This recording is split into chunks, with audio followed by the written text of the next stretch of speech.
हाय, hello, नमस्कार. मी प्रियांका. तुमचं स्वागत आहे कोकणी व्लॉगर या यूट्यूब चॅनलवर. तुम्हाला आजचा दिवस आनंदात जावो हीच बाप्पाचरणी प्रार्थना. चला तर मग आजच्या व्लॉगला सुरुवात करूया. तर सध्या 10वीची परीक्षा चालू असल्यामुळे पूर्ण शाळेच्या टायमिंगचा बट्ट्याबोळ चालला आहे. कारण कधी शाळा सकाळची असते, तर कधी दुपारची असते, कधी पूर्ण दिवस असते. तर आज सकाळी दुपारी 3ची होती शाळा, त्यामुळे त्याला शाळेतून सोडून आले. त्यानंतर थोडा वेळ 1 तासभरच आराम करायला भेटला आणि पुन्हा मग त्याला शाळेतून घेऊन आले. त्यानंतर मग जेवणाला सुरुवात केली. बाकी कामं वगैरे सगळी झाडलोट वगैरे सगळं झालं होतं. फक्त जेवण करायचंच ठेवलं होतं. कारण काही जास्त वेळ पण शिल्लक नव्हता. त्याला शाळेतून घेऊन येईपर्यंत एक अर्धा पाऊण तास तिथेच जातो. तर त्याला मी शाळेतून घेऊन आले होते. सगळं आमचं आवरलं होतं, चहा पाणी वगैरे. मग जेवण करायला घेतलं. तर आज मी भाकऱ्या आणि पिठलं असं साधंच जेवण करणार होते. कारण 2-3 दिवस झाले भातच आम्ही खात होतो. त्यामुळे आज भात करायचा कंटाळा आला होता, म्हणून मग साधंच जेवण करायचं ठरवलं. तर इथे मी भाकऱ्या भाजायला घेतल्या होत्या. आमच्या चौघांना पुरतील एवढ्या. प्रत्येकाच्या एक आणि आमच्या दोघांच्या 2-2 भाकऱ्या अशा भाजायच्या होत्या. तर पहिले मी ताटात भाजायचे, पण त्यानंतर मग आता परातीत भाजते. ही परात जी आहे ती मला लग्नात माझ्या मामाने घेऊन दिली आहे. तर ही एवढी मोठी भाकरी भाजूनसुद्धा हे म्हणतात, तू खूप छोटीच भाकरी भाजतेस, तुझी मम्मी आणि मावशी केवढ्या मोठ्या मोठ्या भाकऱ्या भाजतात, तेवढी भाकरी भाजायचा. म्हटलं तेवढी भाकरी भाजायला म्हटलं एखाद्या वेळेस तव्यावर टाकताना ती फाटते. मग ते एकदा भाकरी फाटली की मग बाकी सगळ्या तशाच फाटत जातात. त्यामुळे मग नको वाटतं, मग भाकरी करायचा मूड निघून जातो. आणि त्यात भाकरी फुगली नाही की मग ते म्हणजे वेगळंच वाटतं. त्यामुळे मग म्हटलं नाही, जेवढे होईल तेवढी खा, आणि नाहीतरी काय मोठी भाकरी केली छोटी भाकरी केली, शेवटी ती पोटातच जाणार आहे.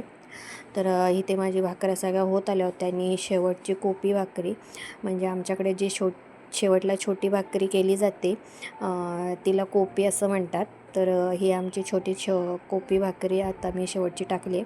ती आमची छकुली खाते, कारण तेवढी तिला भाकरी बास होते. कधी कधी ती मोठीसुद्धा खाते भाकरी, पण खाऊ वगैरे जर जास्त झालं असेल तर मग तेवढी भाकरी तिला खूप पोच होते.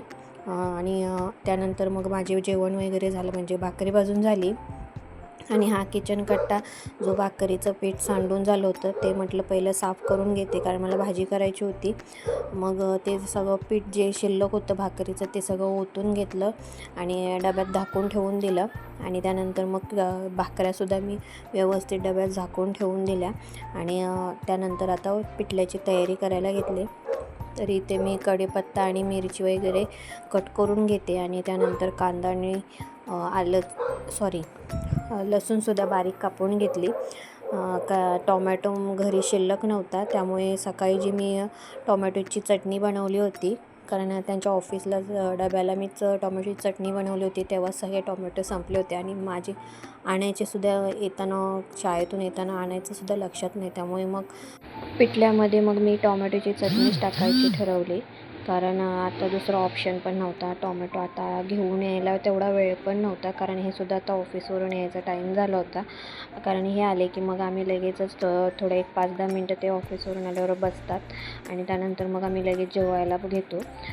तर म्हटलं आता गरम गरम पिठली भाकर खायची, तर गरम गरमच खाण्यात मजा असते. आणि गावरान बेत आहे म्हटल्यावर आमच्या गावठी लोकांचा हा बेत आहे आवडता. त्यामुळे मग म्हटलं चला गरम गरमच करूया.